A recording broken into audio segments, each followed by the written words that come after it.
This video highlights the troubling findings from journalist Baron Coleman. Baron Coleman used Google Trends to analyze Google searches that took place before Charlie Kirk's murder. These search results paint an alarming picture. And I went and I searched for names, locations, places that surrounded the Charlie Kirk assassination, and I looked in the District of Columbia to see, was it ever searched there before it became news? And we found, yes, several of these items actually were.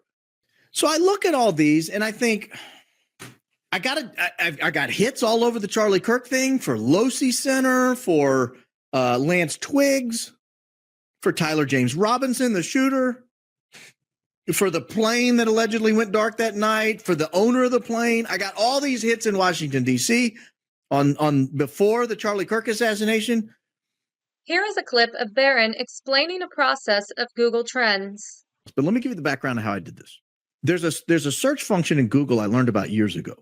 And everybody knows how to use Google. You open google.com and you get a search window and you start typing in your stuff. A lot of you have it as the default browser. But if you actually go to the google.com page, it'll give you a search window, but there are a whole lot of functionality you can do in that search window that most people don't know about. And you could sort of view what it was people were searching and when, and you could get trends related to it. Now, I heard from someone who worked at Google, believe it or not, about this Google Trends tool. And here's what I was told. Not every search is captured in Google Trends, but the searches that are captured happened. But Google Trends only takes a sampling of searches, which is why you get these large blank spaces. That was my question. Why am I getting these large blank spaces? And why for some people there's no results at all where I would think there should be? Hey, not every search is captured, but enough are that the tool is very valuable. In short, if the search shows up in the Google Trends tool, the search happened. Now, someone could have been using a VPN. Somebody could have been passing through. He further elaborates on the significance of the name searches. Let me show you something. Mitt Romney's sister-in-law died today. I immediately ran to the Google tool. I looked it up the same way I've been looking up all these other things. Israel, nope. District of Columbia, only a hit today since she died today. Nothing before. Let's go to Utah. Only a hit today because she died today. See what I'm saying? I get this common refrain in the comments and on X that, oh, everybody's name is available somewhere. No, that's not true. That's not true at all. This is someone who was a sister-in-law to Mitt Romney. And she was pushed off a 5-story building or fell off a 5-story building, one or the other. I don't know which. She fell. I know that. But her name's not in there. It's not in Israel. It's not searched in Israel. It's not searched in D.C. It's not searched in Utah. It's not searched in the United States. It's not searched. Her name's not searched. Carrie Romney. Pretty common. I mean, not the weirdest name you've ever heard. So it's not true that every single name is searched. Now, if you take a super common name, let's just try Brad Smith, for example. And I'll plug it in and I'll come up here. Brad Smith, that's a pretty common Anglo name, right? Brad Smith, Utah, not searched in the past 90 days. What about in the District of Columbia? Maybe, I don't know. But what I'm saying is it's not every district. It's not every jurisdiction hitting everything. Yeah, Brad Smith's a pretty common name. It was clicked a couple of times. Now, this isn't anyone related to the case or anything. I'm doing this to prove a point. That some names, like in Israel, 90 days, Brad Smith, that's a pretty damn common name. If the tool is truly just every name you put in, Baron, is going to come up somewhere. No, that's not true. That's not true. If Brad Smith doesn't come up, but Catherine Nestor does, that should say something to you.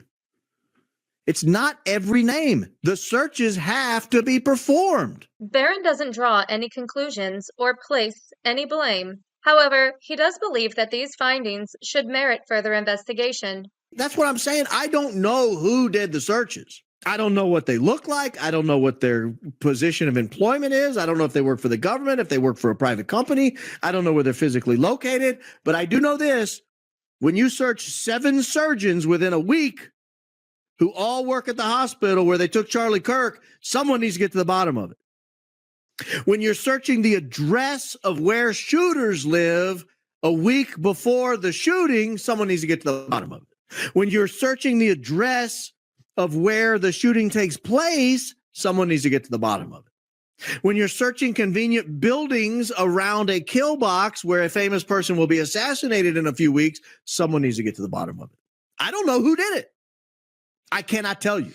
But the fact that the searches are being done at all in this very tight time window should throw off red flags to every law enforcement investigator in the entire country.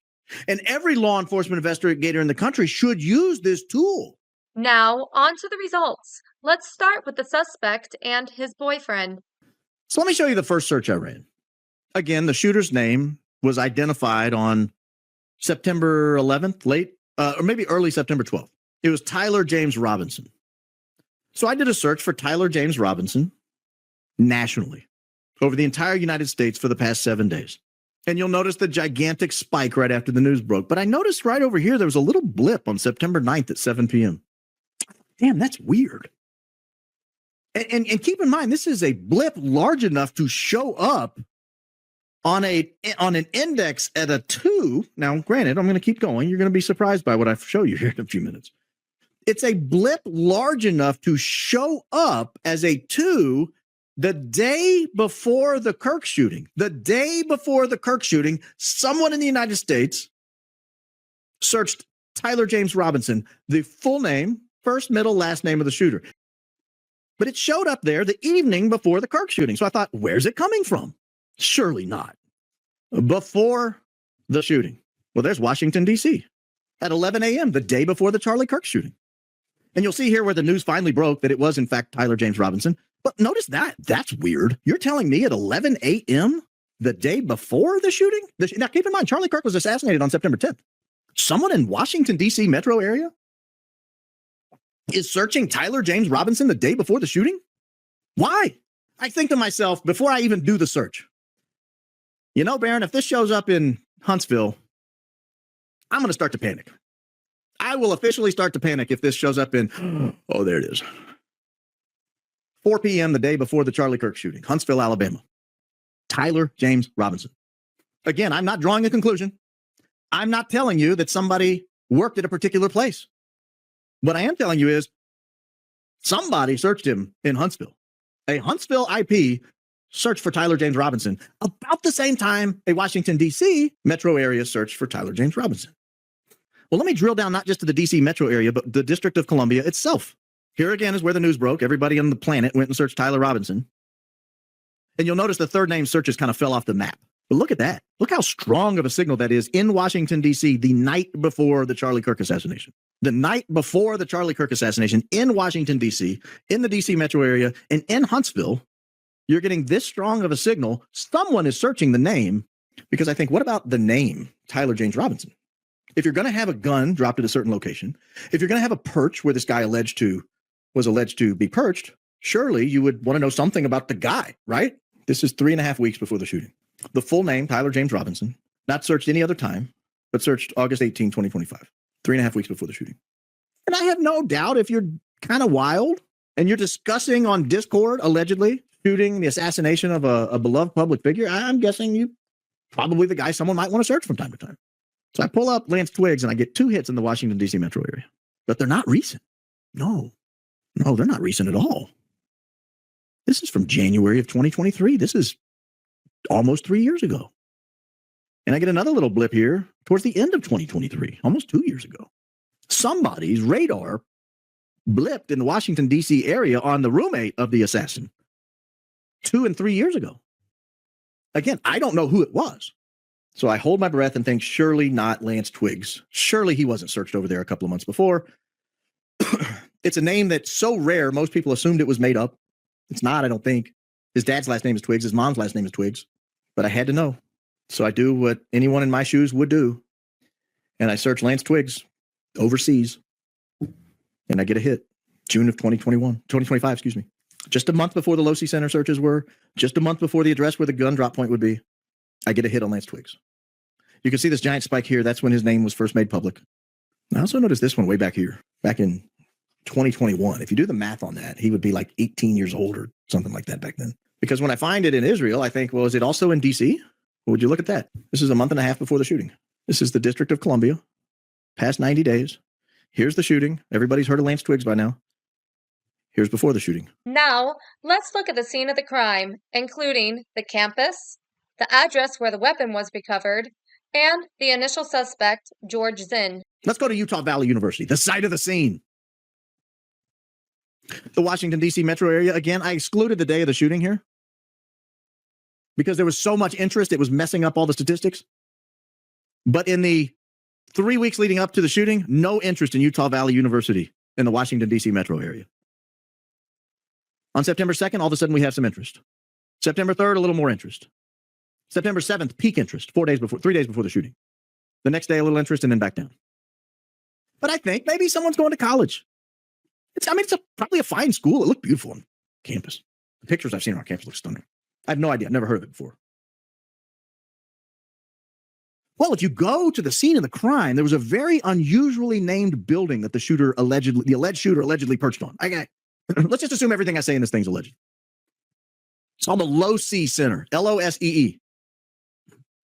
Now, if you do a nationwide search for just the word Losi, you're going to get some hits in the Nevada area. I think there's a city or a road or something there named Losi. But the rest of the country is pretty stark when it comes to Losi. And if you go to Losi Center, very few people outside of the state of Utah have ever fancied what the Losi Center is. They've not Googled it if they have. But if you're planning to assassinate somebody and you're looking for good places to do the assassination and you want to know more about those places, you might Google them. And if you pull up a map of the little courtyard where Charlie Kirk was assassinated and you look around and you think, well, that might not be a bad spot because you could run right off the northern corner of the building there and you're home free. You got a getaway car. So I looked it up. Now, this is a while ago. This was the Huntsville area. For some reason, mid to late spring, somebody takes a keen interest in the Losi Center in Huntsville, Alabama. And that's the only hit we get. Now, granted, see here, I've excluded the day or two leading up to the shooting and the day of the shooting because it's, again, all the statistical noise just ran all this stuff to basically zero. So if you want to see the index, you've got to exclude all that noise. And then I thought, surely not if they're in Huntsville, surely not in the Washington, D.C. Oh, gosh, here we are. September 8th. You can see here where the shooting breaks. 3 p.m., he's shot. By 4 p.m., everybody on the planet is searching Losi Center, including people in the Washington, D.C. metro area. But I saw this blip and thought, why? Why on September 8th, 2 days before the shooting, is someone searching the Losi Center? And this is Washington, D.C. I confirmed. It is not Maryland or Virginia. So I go back to this search and I think, could anyone else have searched the Losi Center? And someone inside, or at least with an IP address in Israel, searched the term Losi Center back on July 2nd, 2025. Now remember, the gun drop address, 683 West 925 South Street, that was searched in Washington, D.C., or with an IP address originating in Washington, D.C. on July 10th or 11th, 2 months before the shooting. Well, this is like 2 months and a week before the shooting. And someone with an IP address originating in Israel, 2 months and a week before the shooting, searched Losi Center. You'll never believe what I found. Notice everybody's turned and looked at the Sorensen Center. District of Columbia, August 28th, 12 days before Charlie Kirk fatally lost his life. Someone in the District of Columbia has a keen interest on looking at the Sorensen Center. Someone has a keen interest in looking at the Sorensen Center out of the District of Columbia 12 days before Charlie loses his life. Is that it? Is that all you could find on the Sorensen Center? Sadly, no. Sadly, no. Because also, we have an IP address originating in Israel on the exact same day that the District of Columbia was looking at the Sorensen Center. Someone in Israel is looking at the Sorensen Center. And they'd also been looking at it 4 days before. So just think, come up with possibilities. This search shows a hit date of September 7th, 2025. This is 3 days before the Charlie Kirk assassination. It's a weird series of numbers and letters up here. It's W925SST. And it has quotes around it, so you know it was searched as a particular term. It's not just random letters and numbers within a larger search. This is the search that was run. You could read this as West 925 South Street. And the reason I searched West 925 South Street is that's the street where the gun was recovered. Because I started thinking counterfactually.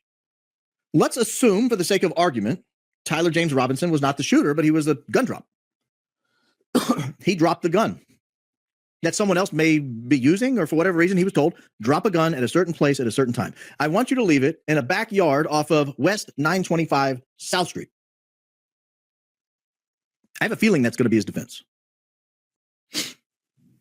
Hard for him to argue he wasn't there. His fingerprints are on the gun is there, and he's in the area. And he was seen on camera on campus. It's hard to argue he wasn't there. Whether he pulled the trigger, I'm not speculating right now. I'm just speculating on the location of the gun. And we know the gun was found in a backyard off of West 925 South Street. So I look up West 925 South Street. I look for the past 90 days, and I limit my search to Israel because of all the speculation that there might be an Israeli connection. I'm assured by everyone in power it's not possible, including the Prime Minister of Israel. I'm assured they had nothing to do with it, and it couldn't be further from the truth.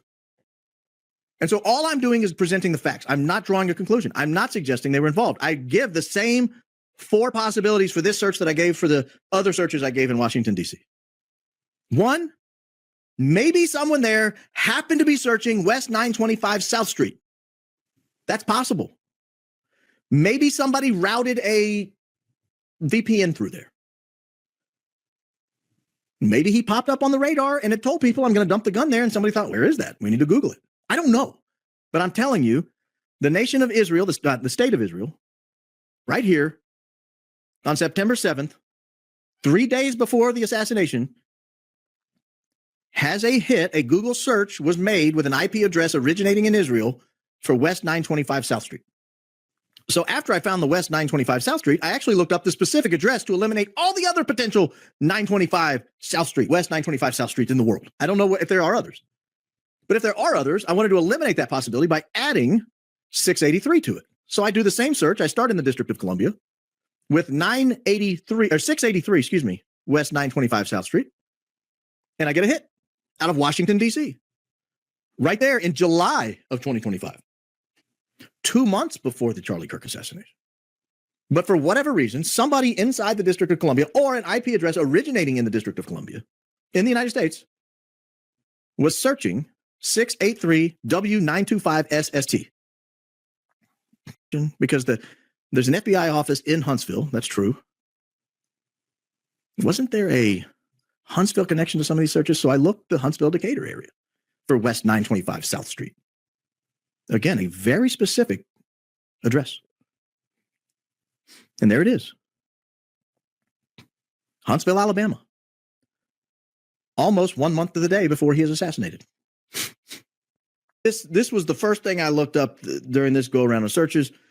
George Hodgson Zinn, that's the full name of the guy that they first arrested. You remember, this is the old guy who stands up within seconds of Charlie Kirk being assassinated. I did it. I shot him. And then as they're dragging him away, his pants fall down. He's like, shoot me. That's George Hodgson Zinn. And he was searched, or this term was searched, according to Google, with an IP address originating in the District of Columbia on July 21, 2025. And again, I tell you, keep the anchor date around July 20 in your mind tonight. Next, the hospital where Charlie Kirk was taken and local medical staff. Wonder if anybody Googled the hospital where they took Charlie Kirk. They took him to Timpanogos Regional Hospital. That's there in the district. That's there in Utah. They have, I think, a campus in Orem, Utah. So I go District of Columbia. Here's where, again, on September 10th, 11th, right there, you see the searches for Timpanogos Regional Hospital, people looking for where they took Charlie Kirk. But you'll see this spike of interest in Timpanogos Regional Hospital out of D.C., and then no interest for 2 solid months before the shooting. But again, keep in mind that July 20 anchor date. Here we have a July 16, 2025. And then we have a July 3, and we have a June 28.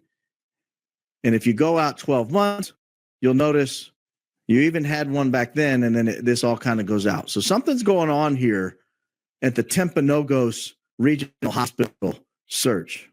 And then right the day before the shooting, somebody in the District of Columbia says, we should really make sure we know what the Timpanogos Regional Hospital is. And so I wondered who the medical examiner was there in Utah. And I looked her up. She's a woman named Deidre Amaro. And she was looked up, but this time not in the District of Columbia, but in Israel, which I thought was very strange. June 30th of 2025. Somebody with an IP address originating in Israel decided they were very interested in Deidre Amaro. And lest you think I didn't check, the reason I'm not showing you others, go to the District of Columbia, for example, not there. You can even go to Utah and see. Not there. So if it's not in the District of Columbia and it's not in Utah, this is not a very common search, is what I'm pointing out here. But there it was in Israel. So I thought that's weird. I was very curious when the Talking Points USA spokesperson came out and said they had spoken to the surgeon, but didn't give the surgeon's name. So I thought, who's the surgeon? Again, this is the surgeon who looked, according to the Talking Points USA spokesperson, who seems like a nice guy, not knocking him at all. Only doing his job, relaying the message that he was given from the surgeon, just letting the world know about it. This is the guy who said, hey, Charlie's made of steel. This bullet would have normally gone through almost anybody, but not Charlie, he's made of steel. But he didn't give the surgeon's name. And again, remember, Deidre Amaro, they didn't do an autopsy, I don't think. At least that's the news on the street. They didn't do an autopsy. So I go and I get a list of all the surgeons I can find at the Orem branch of Timpanogos Regional Hospital. The first surgeon I could find was a guy named Stephen Nealman. Stephen Nealman. This is July 18th. This was out of our friends on the other side of the planet over there. Very curious about the surgeons in Utah, you'll find out. I go to the next one I could find, Robert Patterson. I found a lot, so I added an MD to it. July 23 and 24, Robert Patterson, MD. Again, I just find online a list of surgeons at Timpanogos. I eliminate people like the breast reconstruction surgeons because I didn't think that was necessary to look up. But I found the general surgeons, the emergency surgeons, all the people who minor surgery. I looked them all up. I go to the next one, Lee Trotter. Has anyone looked up Lee Trotter? Someone with an IP address originating in Israel, looking up surgeon Lee Trotter near about that same July 20 time period. Are there other surgeons in the area? Yeah, as a matter of fact, there is. There's a guy named Lee Patterson. So I look up Lee Patterson. Notice the date, July 19th. Somebody with an IP address originating in Israel, because there's more. By the way, there's a guy named Brian Gill, probably a very talented surgeon. July 22, IP address originating in Israel. What about Richard Rasmussen? I'm sure he's a fine surgeon, a nice guy. Probably a pillar of the community. Also searched July 14th. IP address originating in Israel. Richard Rasmussen. If I'm the state police, if I'm the FBI, I have real concerns that my surgeons are being searched within a very narrow time window, like 7 to 10 days of each other. And I want to know, is it the same IP address looking at all of them? Because I want to know who the hell is so curious about my surgeons in my local hospital. If I'm the FBI, I might ask, is this related to an assassination where they rushed the body there and there was a surgeon that declared Charlie Kirk a Superman and claims he found the bullet? What about William Pugh? He's a fine surgeon, I'm sure. July 30th, about 10 days after July 20th, but by July 30th, there's still someone over there still searching surgeons. Now, it's possible there are even more surgeons that I couldn't find. That's possible. There are more surgeons that I couldn't find. There might be dozens of surgeons. I don't know how big of a hospital this is. I don't know how many beds it has. I don't know how many surgeries it does on a normal basis. I don't know how many emergency surgeries it does, if I got them all. But I do know this. I had 1, 2, 3, 4, 5, 6, 7 surgeons at Timpanogos General Hospital, Regional Hospital, and they were all searched by an IP address originating in Israel within about a 2-week period, a couple of months before Charlie Kirk was assassinated. Well, now, how about law enforcement and security? Do you remember the stink one of the major things the left did as soon as Charlie Kirk was assassinated. I mean, his body wasn't even cool yet. And they're already blaming Donald Trump and Kash Patel for it because, well, they traded out the special agent in charge there in Salt Lake City like a bunch of cowboys. They just going around firing people. Well, maybe we look into that. Has anyone in the world taken an interest in the old special agent in charge there in Salt Lake City? Yes, July 9th. Remember, about 10 or 11 days before that July 20 date I tell you to keep anchoring on July 9th, somebody looks up the old special agent in charge, Mahtab Syed. And lest you think that's kind of a name that, well, maybe that's just a particular, hey, I even added the middle initial, Mahtab A. Syed. Again, Israel, again, August 10th. What about the new guy? Who replaced him? Robert Bowles replaced him. Well, let's look up Robert Bowles. Anybody in the world looking at Robert Bowles? Yeah. Our friends in Israel, or an IP address originating in Israel, September 1st. Oh, now I go. See if I can find him here. Guy named Bo Mason. You guys ever heard of Bo Mason? Bo Mason is the commissioner of the Utah Department of Public Safety. In other words, a high-ranking law enforcement official there in Utah. Bo Mason. Now, I noticed Bo Mason got appointed to that position on July 17th. Again, that anchor right around July 20th. He was appointed a few weeks before that, and he took the role on July 17th, replacing a guy named Jess L. something, who resigned. I can't remember it all off the top of my head. But again, District of Columbia, Bo Mason, right? You could say, hey, he's a law enforcement official. Notice how close that is to July 20th again. We got it right in that same window where I told you really watch that time period. But again, this one could be explained away as, hey, he got appointed the very next day. He got appointed on July 17th there in Utah. So maybe on July 16th, someone says, we need to look at who the new Department of Public Safety head is going to be in Utah. Maybe. Schaefer Security Group, right there. August 2. IP address originating in Israel. I want to go to the Schaefer. No. Not Schaefer Security Group. Rock House Integrity Group. This was the second most common request I got. Rock House Integrity Group. This was a search again in Israel, past 12 months. For the last week of January or the first week of February. Now, let me say this. I put it up because I've gotten so many requests on it, but I think one of the marks of a good investigator or a good reporter or a good journalist or a good podcaster or a good just person to talk to, one of the remarks is you look at something and you think, is there anything not suspicious that could explain this? And there's a lot of stuff I've covered that I wonder about the not suspicious part. But this one's not hard for me.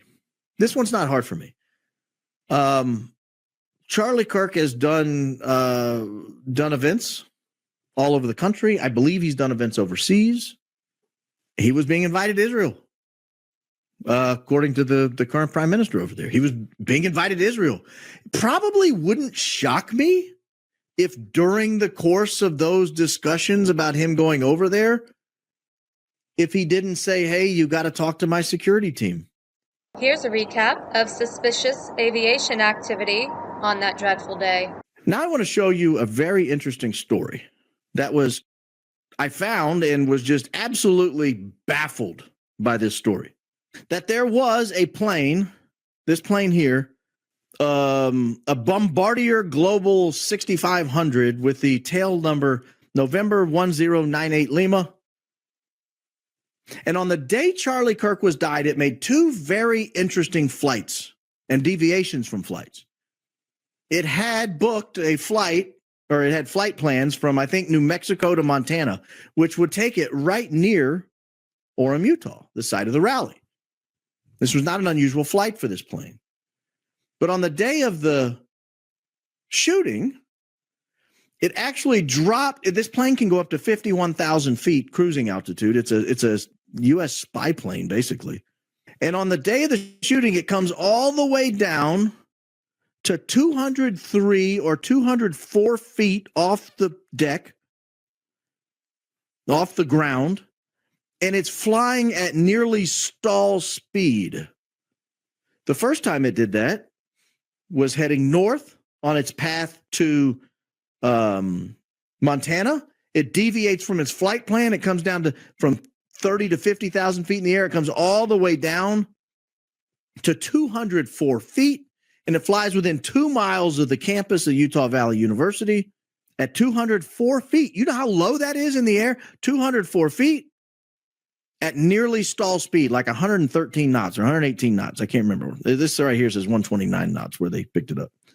And then on the way back, and then it goes back up, and on the way back, 25 minutes after Kirk was assassinated, it comes back through the Orem, Utah area, back down to 203 or 204 feet, the exact same height it flew before, at nearly the exact same speed, 25 minutes after Kirk was assassinated, and then it goes back up and on its way.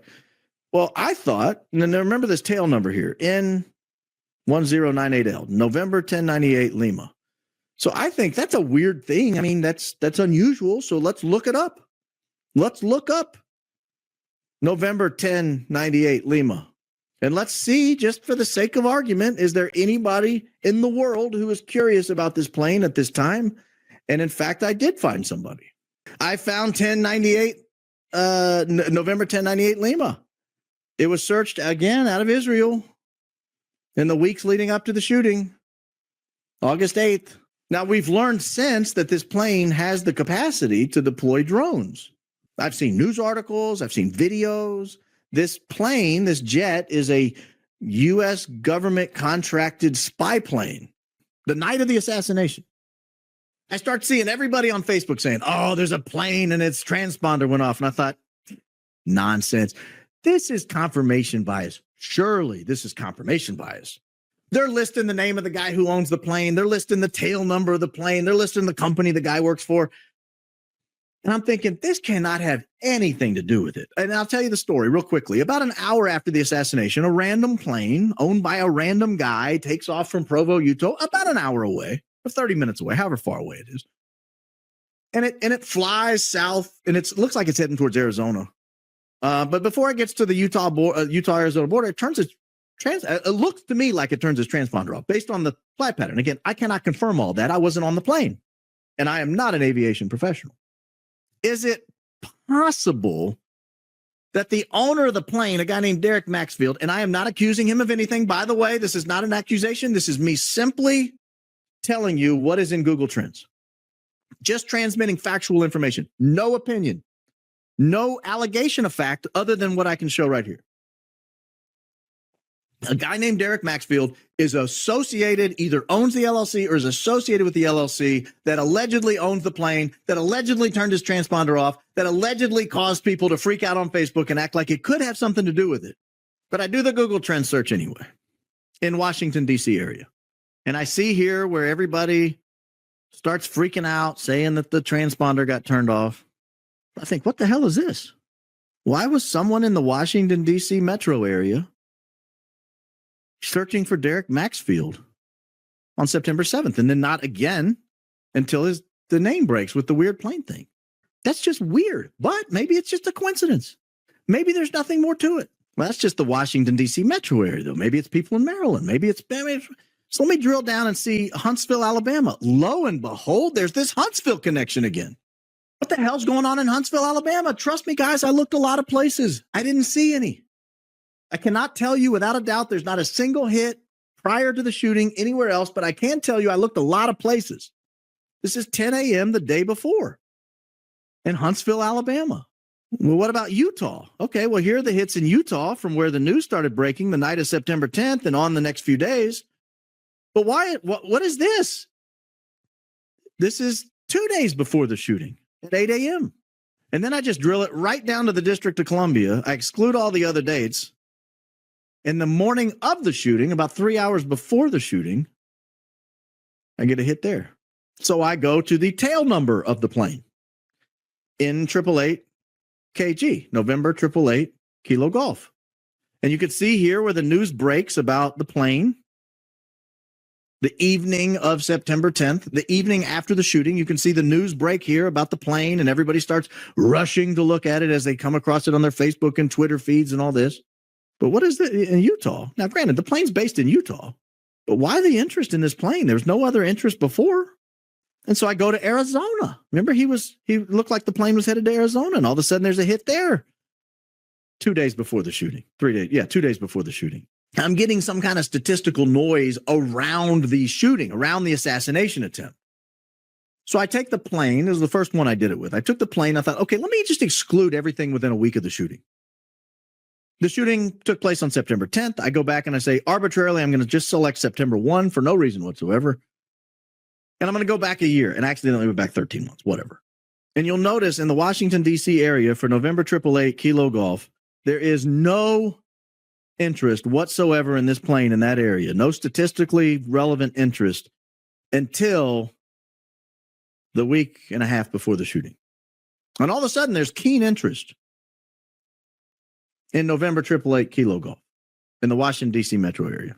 No statistically relevant quantity of searches on November 888 Kilo Golf in the 13 months leading up to the shooting, excluding the 10 days before the shooting, which was the exact same thing I did for the Washington, D.C. metro area. Baron Coleman reports his results on the legal team assigned to the case. Is the biggest find relative to Charlie Kirk's legal team.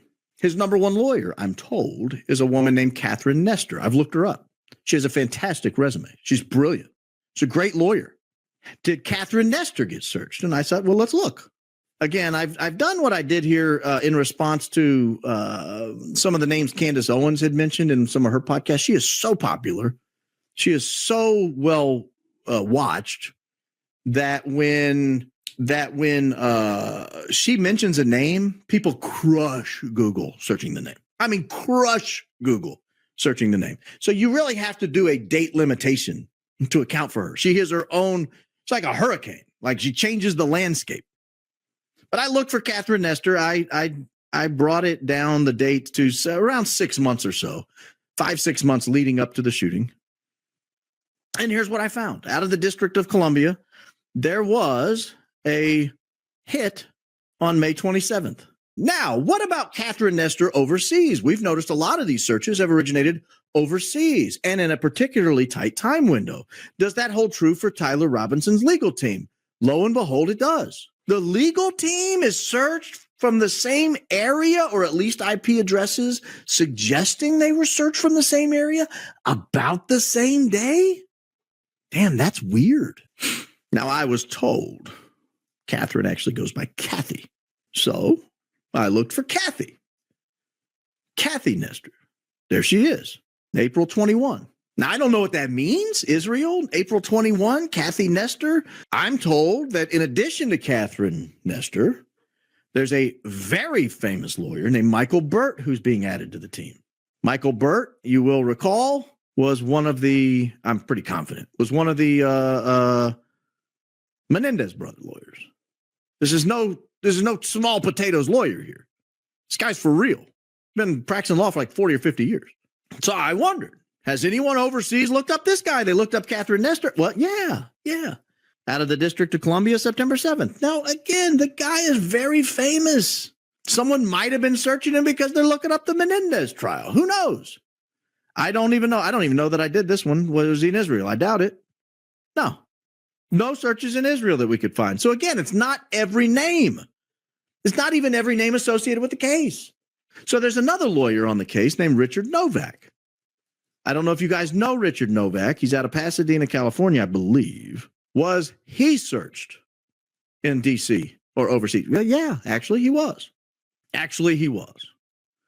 In D.C., May 11th and June 22nd. Last, let's wrap up with a few miscellaneous but relevant data points. Shortly before the shooting, there were a number of people who appeared to have inside information about it. How do we know? They talked to us about it on social media. They talked about it on Twitter. They talked about it on Instagram. They were doing what young teens and people in their early 20s without fully formed frontal cortices do. They just blab. They just say stuff. They know a secret. They can't keep it. Most people can't. Don't tell people secrets. One of those was a guy named, he went by Fujo Shinsel. I have his name somewhere. Skylar Webster is his alleged name. I didn't verify that. Again, living life on the edge here. I'm going by what internet reporting says. But here is a September 5th, 2025 tweet. You guys, I have something big coming soon. Just be sure you check the news. Then he quote tweets himself immediately after the Charlie Kirk assassination saying, well, that's that. In other words, that's the big news I was talking about. He shows his disdain for humanity here. Another chud bites the dust. So what do we know about this guy? Name Skylar Webster. Don't know anything else about him. Don't know who he is. Don't even know if that's his real name. But I do know this. Fujo Shinsel, which is a weird word to search if you're asking me, was searched, believe it or not, overseas, August 12th, less than a month before he put up his inside information. That is such a unique search term. I can't figure out any other reason why someone would want to know that. I was particularly struck by how quickly people gave up on the idea that the question that was asked when Charlie Kirk was assassinated could have anything to do with it. It was like too perfect of a coincidence. And initially people came up and said, oh, that question has to be related. It's just too convenient. You know, they had the little transgender terms on the bullets, for example. And this guy was living with someone who may or may not be transitioning from male to female and may or may not wear puppy dog costumes and think he's a dog or something. But his name was Hunter Kozak, Kozak. Lo and behold, our friends in Israel were searching the name Hunter Kozak, or someone with an IP address originating in Israel. We're searching the name Hunter Kozak on 3 August 2025. District of Columbia. Anyone within our nation's capital curious about this guy? No. Anybody inside the state of Utah curious about this guy? Only after the shooting. But our friends on the other side of the world, for some reason, took an interest in this guy. Here is something I've not yet settled on, but I did do a search on this just to make sure, because there was a lot of speculation that his mic may have been wired. So I found out what kind of mic he was wearing, a Rode Wireless Go 2, and I did the search for it. And wouldn't you know, 8 days after all the surgeons were searched, a Rode Wireless Go 2 was searched, again with an IP address originating in Israel. That same fateful 2-week window, July 14 to July 30, right in that 2-week window, when all this seems to be, if you could draw any conclusions, all this kind of seems to be planned during that period of time. So Caldera Engineering, for those that don't know, in Orem, Utah, there's a company headquartered there called Caldera Engineering. Again, I make no claims that anyone is associated with anyone or anyone's guilty or anyone has anything. All I'm doing is bringing to the surface as many leads as I can. Here is a search available on Google Trends today. I had to because of Candace's coverage. She's so popular that when you include any dates that she's covered something, it just ruins the search results. So I had to actually do a custom timeline here. But this is Caldera Engineering. Someone with an IP address originating with an Israel IP address, and we've talked about all the different ways that can happen. Go back and watch old shows. Somebody used an IP address, and you'll notice the dates. This is becoming a pattern, July 21 and July 23 of this year. Caldera Engineering has 2 locations. Neither are in the Middle East. One is in Orem, Utah. I think that's their headquarters. I think that's where they make most of their stuff. And the other one's like on the western coast of Australia. So I think the person, and I may be getting this wrong. Let's just count this as opinion. I think the person who originally turned over the video to TMZ of the alleged shooter walking up and down the street, I think that person and many of the people in that neighborhood may have worked for Caldera Engineering. And there's some weirdness that these are other people covering this. Don't come to me looking for this. I am not a one shop fit all. This is a solo job over here. But I just wanted to show you, I've gotten so many requests. That has really become a hot topic. And when I did it and I found that it was that same date, I just thought, oh my gosh. Because everyone has seen this video. It was an hour something long video. Frankly, it's provided so much good information. But the guy who recorded the hour-long video, he goes by Life is Driving on the internet, but his name is Adam Bartholomew. I'm not calling him shady. I'm not suggesting anything. I am suggesting that about the same time that everybody else was searching everybody else, somebody in Washington, D.C. had a very keen interest in Adam Bartholomew. And I'll tell you why this makes sense to me. Some of these may be easily written off as chance, but others are harder to brush off as a coincidence. One may also believe that if this was done by government entities, that they wouldn't use Google to search people. However, interestingly enough, Baron Coleman's data disappears after he shares it.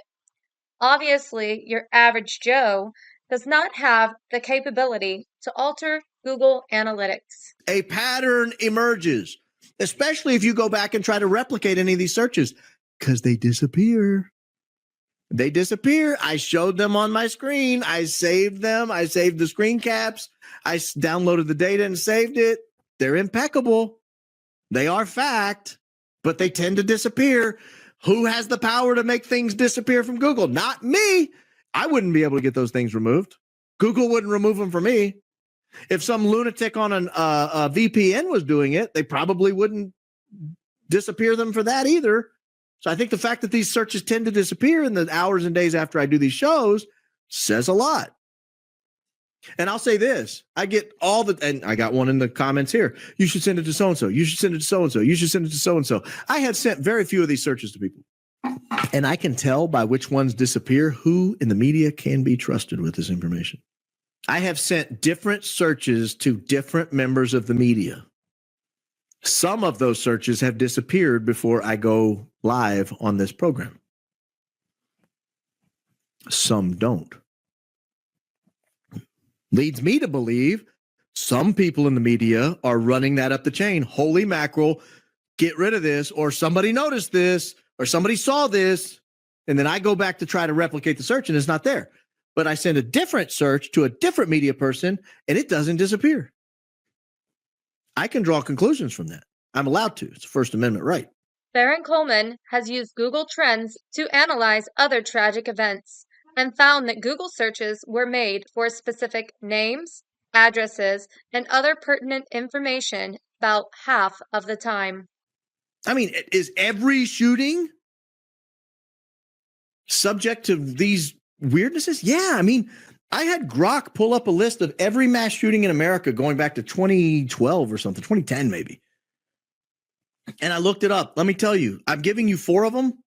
It's not just 4. It's a lot of them. Probably half or more. Famous school shootings, mass shootings, Stephen Paddock in Las Vegas. And at a certain point, you just have to wonder, could this be a coincidence? I guess it could all be a coincidence. That's an option. Somebody in Washington, D.C. is a very prolific searcher. But I mean, we could speculate out loud other options. These guys show up on the radar and are cultivated into shooters. That's an option. That is just as big an option as it's all a coincidence. That's option, let's call that option B. Option C is, they showed up on the radar and people were searching them because they said crazy stuff online or whatever, and they wanted to know who they were. Also an option. All of these things are options. I even thought of a 4th option. Somebody is using a VPN inside of DC. I don't know if there's a VPN that launches from inside of DC, but let's just say there is. That would be an option. Though this video may seem long, the content was pulled from almost 10 hours of Baron Coleman's content. All of the data points concerning Charlie Kirk's murder were compiled, organized, and shared with you. However, Coleman shares much more information, including information from Google Trends on other tragic events. You can find him on YouTube at The Real Baron Podcast. Thank you so much for watching. These are searches that were stored in the Google archives. They have a tool called Google Trends that allows you to get access to those searches. And you can see on what date searches were run and from what jurisdiction they originated with. Again, where the IP address originated from. Could have been a VPN, could have been a private person, could have been a public employee, could have been a military person, could have been an intelligence agency, could have just been some guy in his underwear in a basement in Kentucky routing a VPN through there. I don't know who did the searches. I make no claims about who did the searches. But I will say this, that many searches on topic that many times, if that doesn't draw the attention of law enforcement to get to the bottom of it, you're being bullshitted.